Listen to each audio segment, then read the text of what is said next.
सांग मला कुठे चाललोय आपण?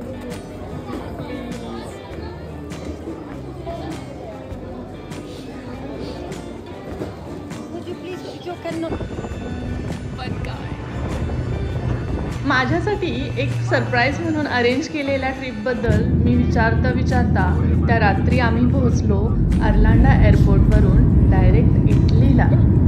हो, इटलीला.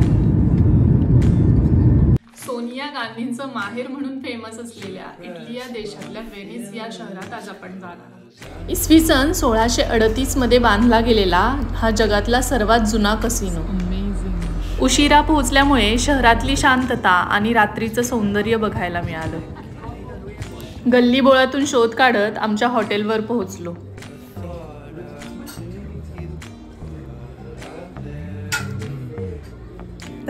स्पेशल थँक्स टू आम्ही ज्या हॉटेलवर राहिलेलो त्या हॉटेलची होस्ट, कारण तिने आम्हाला 2 दिवसांचा पूर्ण प्लॅन करून दिला. Hey there. You prepare €2 and no credit card. You prepare cash. Cash. I have €50 now. See, you change. okay.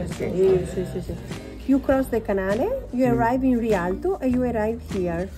You walk Rialto Bridge. From here, then I go walk Rialto. Rialto, yes. And then you go in San Marco. What is this? San Marco Square. There is Basilica Church, Basilica, Campanile, Palazzo Ducale. Okay, everything is here. Exactly.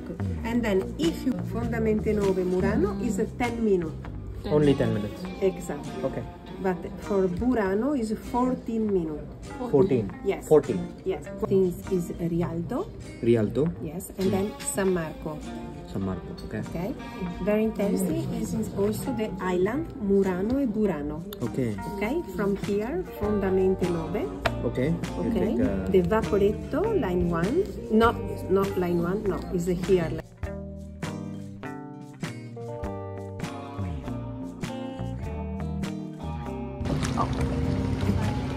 126 बेटांच्या समूहावर असलेलं हे Venice शहर आहे आणि ज्याला canals वेगवेगळं करतात. जवळजवळ 472 ब्रिज या शहरात आहेत. कदाचित त्यामुळेच या शहराला city of water, city of mast, city of bridges, the floating city and the city of canals म्हणून ओळखलं जातं. आणि अजून एक क्वीन ऑफ एड्रियाटिक सी म्हणूनही व्हेनिसची वेगळी ओळख आहे. येस, या लेटरच्या शेपमध्ये असलेला ग्रँड कॅनाल हा व्हेनिसला 2 भागात विभागतो. आणि गमतीची गोष्ट म्हणजे काय माहिती आहे, व्हेनिसला त्याचं स्वतःचं कॅलेंडर आहे. हे संपूर्ण शहर लाकडी स्टिकवर बांधलं गेलंय. या व्हिडिओमध्ये आपण व्हेनिसला गेल्यानंतर अशी 5 ठिकाणं बघणार आहेत जी तुम्ही बघितलीच पाहिजेत.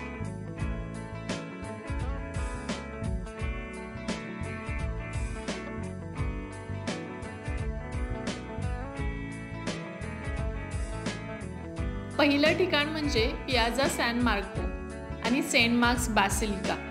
व्हेनिसमधला तुमचा दिवस इथं सुरू करा. या स्क्वेअरला हार्ट ऑफ व्हेनिस असं ओळखलं जातं. सेंट बॅसिलिकाच्या शेजारीच डोज पॅलेस आहे. जर इतिहास आणि कला यांची आवड असेल तर अवश्य पहा. हा राजवाडा व्हेनिसवर राज्य केलेल्या डोज याचा आहे.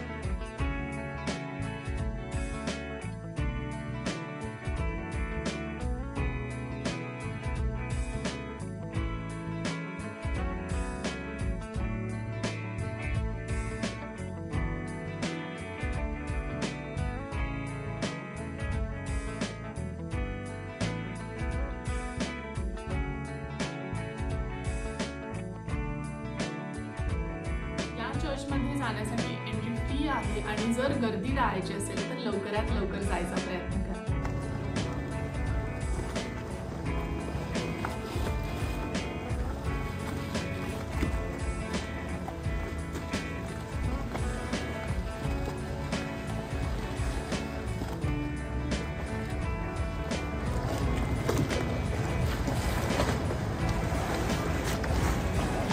या स्क्वेअरपासून पुढेच गेल्यानंतर ब्रिज ऑफ साईज म्हणून आहे.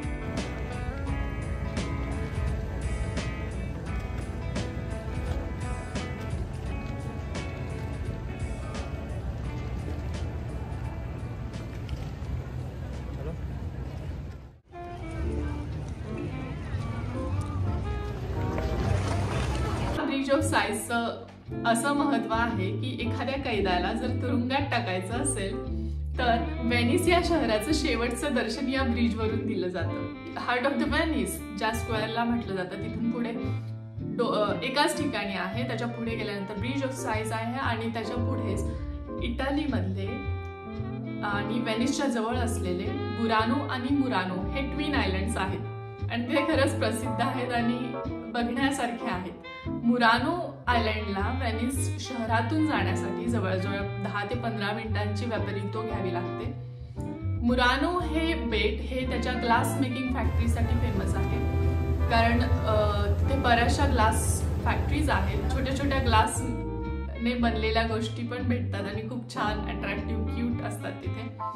जवळजवळ या आयलंडवर तुम्ही अर्धा तास ते पाऊण तास व्हिजिट करू शकता. ज्यांना खरंच खूप इंटरेस्ट आहे फॅक्टरीज बघून घ्यायचा ते 4-5 तासही घालवू शकतात. पण जस्ट फॉर द व्हिजिट हे 15 ते 20 मिनिटं तुम्ही तिथे घालवू शकता. या आयलंडवरून सॉव्हेनियर म्हणून आम्ही ग्लासने बनवलेलं घुबड आणलं.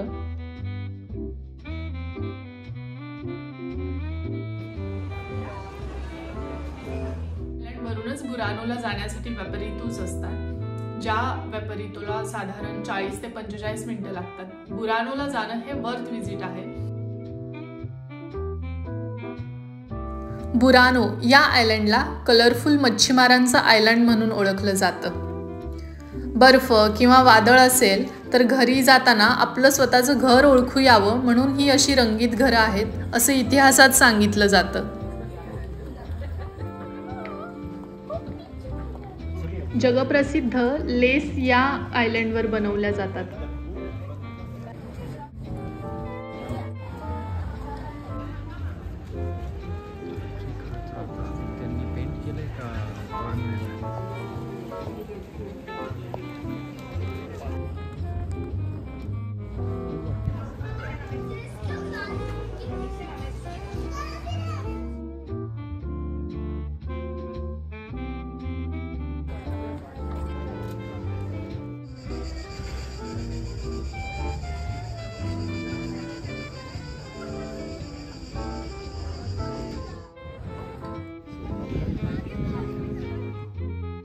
बुरानो या आयलंडवरून परत व्हेनिसलाच जावं लागतं आणि व्यापारितो हा एकच ऑप्शन असतो. मुरानो आणि बुरानो हे 2 आयलंड्स व्हेनिसला गेल्यावर नक्की व्हिजिट करा. संपूर्ण व्हेनिस शहर हे नो कार झोन आहे, त्यामुळे शहरात पायीच फिरावं लागतं आणि पायी फिरताना तुम्ही वेगवेगळ्या गोष्टी शिकू शकता, बघू शकता आणि सापडतात. व्हेनिसमधलं आणखी एक सुप्रसिद्ध ठिकाण म्हणजे रियाल्तो ब्रिज. रियाल्तो ब्रिज हा ग्रँड कॅनालवर असणारा सर्वात जुना ब्रिज आहे आणि या ब्रिजच्या साईडला दोन्ही साईडला छान छान छोटे छोटे रेस्टॉरंट्स आहेत.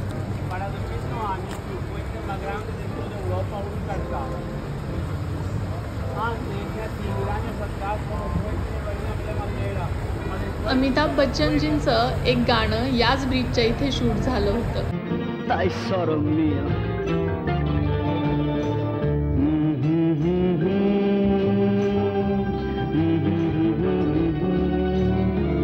Amore mio, dove sei tu? क्या गा रही है? व्हेनिसमध्ये गोंडोलायर असणं हे एक ट्रेडिशन आहे आणि ते एक ऑनर्ड प्रोफेशन आहे. वडिलांकडून मुलाकडे पिढीच्यात हे प्रोफेशन. पण आतापर्यंत फक्त एकच गोंडोलायर होती, तिचं नाव होतं जॉर्जिओ बोस्कोलो. अख्ख्या व्हेनिसमध्ये ही एकच लेडीज होती की जिने गोंडोलायर चालवलं होतं. रात्रीच्या वेळी रियाल्तो ब्रिजचा किनारा हा असा गजबजलेला दिसतो.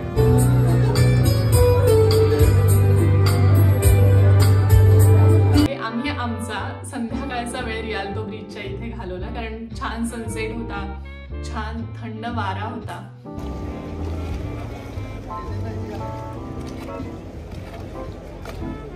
Last but not the least, व्हेनिसमध्ये आल्यानंतर नेक्स्ट डे जेव्हा तुम्ही व्हेनिस सोडणार असाल तर त्या दिवशी सकाळी तुम्ही व्हेनिसमधली लायब्ररी नक्की व्हिजिट करा.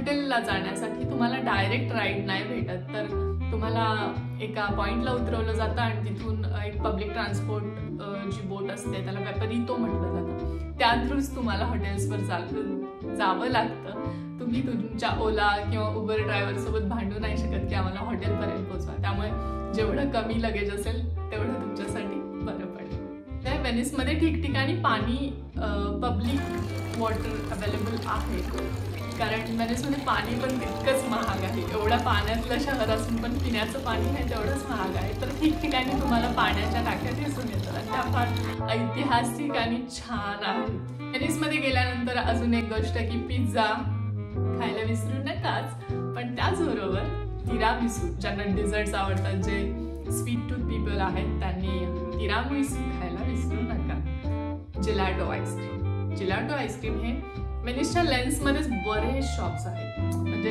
आपली लोणावळा चिक्की जशी लोणावळ्यात गेल्यावर ठिकठिकाणी असते, तसं व्हेनिसमध्ये जिलॅटो आईस्क्रीमचे ठिकठिकाणी शॉप्स आहेत. पण सुसो म्हणून एक आहे, ज्याची लिंक मी तुम्हाला माझ्या डिस्क्रिप्शन बॉक्समध्ये देईन, तर तिथलं जिलॅटो आईस्क्रीम ट्राय करायला विसरू नका. व्हेनिसमध्ये नाईट लाईफ तितकंसं दिसून येत नाही.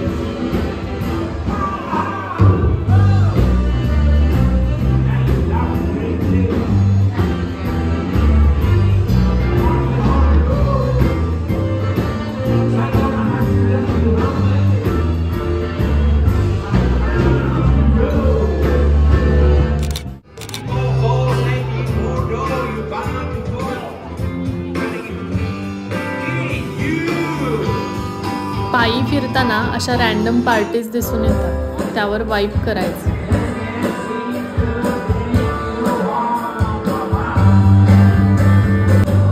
व्हेनिस फिरण्यासाठी 2 दिवस पुरेसे असतात असं मला वाटतं. सर्वांचे खूप खूप धन्यवाद. माझा कंटेंट आवडला तर लाईक, सबस्क्राईब आणि शेअर करायला विसरू नका. भेटूया पुढच्या भागात एका नवीन शहरात.